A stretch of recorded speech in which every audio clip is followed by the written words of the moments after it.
Alors nous sommes le dimanche 15 mai 2016, nous sommes de retour à Signes. J'ai quelqu'un à côté de moi, je vais lui demander de se présenter. Bonjour. Bonjour, je suis Nicole Carré, la présidente de Nature et Progrès Var. Voilà, et nous sommes heureux d'accueillir notre journaliste préféré. Exactement. Alors à l'occasion de rappeler un petit peu qu'en 2013 on est venu pour la première fois, ça fait donc notre 4e participation. Ça commence à compter. Effectivement, ça commence à compter et nous sommes toujours ravis de vous accueillir dans ce cadre magnifique et Signes pour notre 28e foire biologique organisée par Nature et Progrès Var, dont je suis la présidente. On va parler de plein de choses, on va parler de l'association bien sûr, on va parler du cadre, parce qu'ici on est à Signes, donc l'interview bien sûr de Joseph Fabrice, l'adjoint au maire. On commence par lui d'abord, je l'ai connu il y a 4 ans, ça fait donc une interview supplémentaire de lui, les relations qui vous unissent de par l'association, et puis bien évidemment la municipalité de Signes. Tout à fait. Municipalité de Signes avec laquelle nous travaillons en étroite coopération depuis 28 ans en fait, puisque les choses ont évolué dans ce sens-là et nous sommes toujours très bien accueillis. Nous avons d'excellents rapports avec le maire et son équipe municipale et notamment avec monsieur Joseph Fabrice, notre adjoint, notre référent. Vraiment, tout se passe merveilleusement bien et nous sommes ravis chaque année de revenir ici. Ce qui est bien aussi, c'est que je l'ai vu l'année dernière, je l'ai revu cette année, j'avais même pris une photo l'année dernière. Le maire vient aussi nous voir. Exactement, monsieur le maire vient régulièrement nous voir. Il passe sur le champ de foire dans la journée, une fois, 2 fois, même plus, pour voir un petit peu ce qui se passe. Tout se passe très bien. On va parler du cadre, parce que le cadre, moi je l'ai dit, je le répète, et je le répéterai encore si nécessaire, le cadre ici est spécial au sens où on est sur une place, on est devant la salle des fêtes, il y a un cadre absolument exceptionnel, il y a une identité, puisque vous savez que je fais les salons, les images renvoyées par chaque salon sont spécifiques. Ici on a véritablement une identité, alors l'identité de village, l'identité de la place et le cachet que ça donne quand la manifestation est installée. On parle du cachet, on parlera de la participation après. Tout à fait. Bon, nous sommes quand même, il ne faut pas l'oublier, au pied du massif de la Sainte-Baume, qui est quand même un lieu particulier, très privilégié. Et c'est vrai que la commune de Signes est une superbe commune et que nous avons non seulement, nous, Association Nature et Progrès Var, un très très grand plaisir à y venir, mais nous avons des exposants, des fidèles depuis plusieurs années qui ne manqueraient en aucun cas cette très belle manifestation annuelle. On va parler également de la préparation. La préparation, alors d'une part, donc ce qu'il faut faire pour planifier cette préparation. Donc un salon se prépare avant, il ne tombe pas du ciel, on est dimanche, ça va pas arriver du ciel, ça va se préparer quelque temps avant. Petite phase de préparation avant. Alors, je dirais même plus qu'une petite phase de préparation, puisque là, nous allons nous réunir en conseil d'administration de Nature et Progrès. Nous allons commencer à faire le bilan dans quelques jours. Ensuite, nous allons commencer à nous projeter, alors un bilan, bien sûr, à ce qu'on a eu de positif et de amélioré. Et ensuite, nous allons commencer à envisager le salon 2017. Après, au fil de l'année, si vous voulez, on a une réunion de conseil d'administration chaque mois, au cours de laquelle on affine les situations par rapport aux exposants, par rapport aux conférences, par rapport à tout ce que nous avons à organiser sur la foire. Et la veille de la foire, nous venons ici, nous avons toute une équipe, il y a une quarantaine de personnes, 40 à 50 personnes, qui viennent pour aménager les lieux qui sont absolument vierges, on va dire. Nous avons tout cet énorme travail à faire. On nous a demandé encore aujourd'hui, par exemple, 2 jours de manifestation, mais nous sommes déjà 2 jours sur Signes. Nous sommes une petite équipe de bénévoles, donc c'est assez difficile à... faut comprendre, quoi, voilà.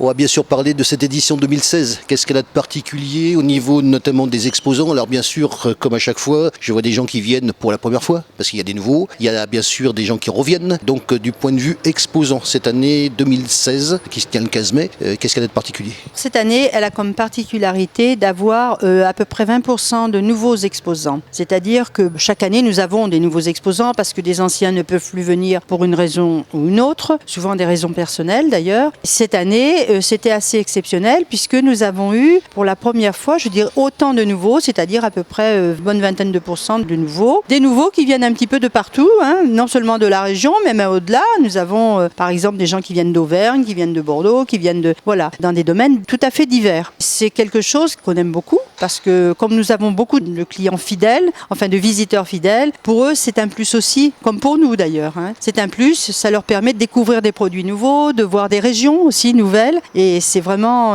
très très intéressant. Alors on va parler bien sûr de la participation du public puisque cette année 2016, on a vu un petit peu ce que ça donnait. Toujours la même question, est-ce que d'abord ça correspond à ce que vous aviez préparé puisqu'on voit un petit peu le résultat fini et puis bien évidemment le public qui est encore une fois nombreux, ça fait la 4e année que je viens, je commence à avoir l'habitude de cette fréquentation et de cette manifestation. Alors c'est vrai que le public est de plus en plus nombreux, enfin, c'est un petit peu notre impression, on peut pas dire, on envisage à peu près 6-7 000 personnes, on ne peut pas pas donner le chiffre exact parce qu'il y a beaucoup de mouvements. Il y a des gens qui arrivent, qui partent, etc. D'autres qui arrivent. On est, je pense, dans cet ordre d'idée.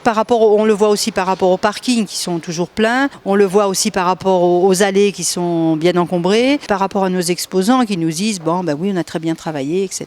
Il y a un public fidèle. Il y a beaucoup de nouveaux aussi qui viennent. Et c'est vrai qu'on fait une très large publicité qu'on élargit chaque année aussi. Cette année, on a un petit peu plus travaillé avec l'Internet. On a un peu plus travaillé notre pôle communication. Mon trésorier de Nature et Progrès, maintenant, va travailler aussi le pôle communication parce qu'on est conscient que c'est ça aussi qui permet des améliorations en matière de foire biologique. J'y participe depuis 4 ans, on est bien d'accord avec ça? Ah, tout à fait. Et on se rend compte que c'est indispensable, quoi. Une bonne communication permet quand même d'améliorer les choses. J'en suis conscient. Alors on va parler aussi quelque chose de la particularité des stands et puis il y a quand même un mot qu'il faut revenir parce qu'on n'en a pas encore parlé, c'est le mot bio. Et oui, c'est bio. Ah oui, effectivement, c'est bio parce que nous avons une sélection assez rigoureuse des exposants, c'est-à-dire qu'on en refuse beaucoup qui ne sont pas bio, qui n'ont pas de label et surtout par rapport à l'alimentation, aux cosmétiques, tous les produits qui ont un label, si les gens sollicitent un stand et qui n'ont pas ce label, à ce moment-là, on les refuse. Et on en refuse beaucoup chaque année. On tient d'abord à se démarquer. En plus, nous sommes sous l'égide de Nature et Progrès, qui est quand même à l'origine de la bio en France, qui a un cahier des charges beaucoup plus strict que tous les autres labels qui existent, en particulier dans certains domaines. Ce qu'on veut, c'est vraiment garder ça. Et nos exposants aussi sont ravis de cela, parce qu'ils savent quand ils viennent ici qu'ils n'auront pas de concurrence déloyale par rapport à des gens qui ne sont pas bio. On y est très attaché et on est très attentif justement à cette sélection d'exposants bio. Puisqu'on parle de sélection, on va parler bien des spécificités de ces exposants. Moi, je fais le petit circuit, je les vois, je parle avec eux, puisque j'ai une communication avec les organisateurs. J'ai aussi, et je tiens à le rappeler, une communication intense avec les exposants. Je parle avec eux, j'ai l'habitude, vous le savez, je fais beaucoup de salons et bien évidemment, ça fait partie du contact qu'on doit avoir avec eux. Les gens qu'on voit, qu'on revoit ailleurs aussi. Quelle est la palette des exposants de cette manifestation ici pour l'édition 2016? Il y avait quoi exactement? Bien, on a eu quelques nouveaux, comme je disais tout à l'heure. En particulier, on a pu faire venir cette année le cytomate du secteur, ce qui est très important puisque c'est tout ce qui concerne les déchets ménagers, la récupération, c'est quand même très important. Après, dans les nouveaux, ça touche différents domaines. Ça peut être le domaine alimentaire, ça peut être le domaine... c'est assez divers, voilà. Étant donné qu'on a quand même un panel assez large d'activités, il y a de l'artisanat beaucoup aussi, il y a tout ce qui est bio et durable, bien sûr. Il y a aussi tout ce qui est commerce équitable. On ne se limite pas à quelques secteurs. Chaque édition, je le tiens à le préciser, même si c'est toujours la même foire, elle est différente. Elle est différente de par l'agencement des divers exposants et puis, bien évidemment, les conférences, puisque, bien sûr, on va parler aussi des conférences. Elles sont spéciales, les conférences. Elles participent, bien évidemment, à l'affluence de la manifestation et peut-être aussi, quelque part, à son succès. Effectivement, beaucoup de nos visiteurs nous disent qu'ils viennent en premier lieu, pratiquement, pour les conférences. Bon, ils viennent aussi faire leur grand marché bio, parce que là, ils trouvent des produits que bien souvent, ils ont des difficultés à trouver ailleurs. Mais c'est surtout par rapport aux conférences. Les principaux thèmes tournent autour surtout de la santé. La santé, l'environnement, mais surtout la santé. Ce sont les sujets auxquels les gens sont le plus attachés. Cette année, nous avions la chance d'avoir le docteur Willem qui était interviewé par Marion Kaplan. Bien sûr, c'était une chance. Après, on a eu Yann Olivo. C'était aussi encore une chance. Après, on a peut-être des conférenciers un petit peu moins connus, mais qui aussi parlaient de la santé. Et on a terminé par une superbe conférence avec Bioconsommateur et Christian Charlin, donc qui était quand même à l'origine de Nature et Progrès dans le Var, qui a démarré avec 7 exposants. Et là, on arrive à 90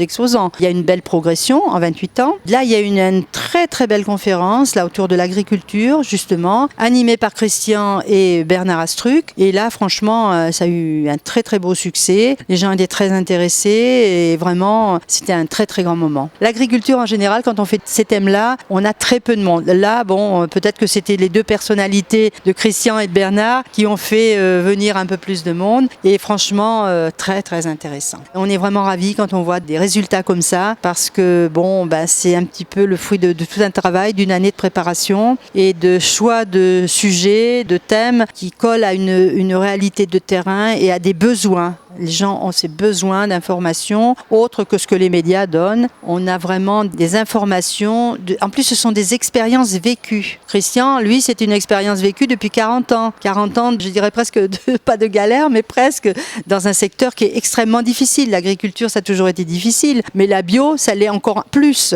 Je dois dire qu'on a eu vraiment un très grand moment.